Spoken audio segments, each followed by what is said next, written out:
Eucalyptus গাছ আমরা কম বেশি সবাই দেখেছি, but have you ever seen a rainbow eucalyptus? ইউক্যালিপটাসদের এলজিবিটিকিউ কমিউনিটি এটা। সরি, আজ বলবো রেইনবো ইউক্যালিপটাসের গল্প। Hi, this is Riti and I talk about plants.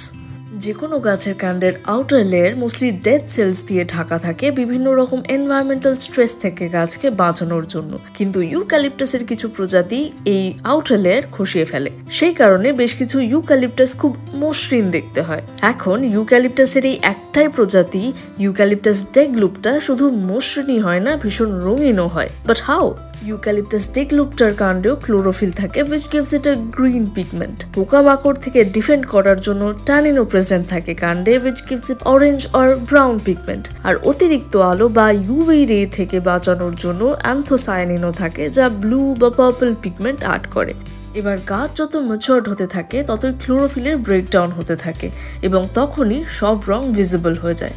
সাধারণত ফিলিপিন্স, ইন্দোনেশিয়া আর পাপুয়া নিউগিনিতে এই গাছ দেখতে পাওয়া যায়। রেইনবো ইউক্যালিপটাসকে কিন্তু এইসব অঞ্চলে ভীষণ পবিত্র গাছ মানা হয়, কিন্তু ক্লাইমেট কন্ডিশনের জন্য একটু ভালনারেবল স্পিসিস হয়ে গেছে এই গাছ, তাই কনজারভেশনের জন্য চেষ্টা চলছে বর্তমানে।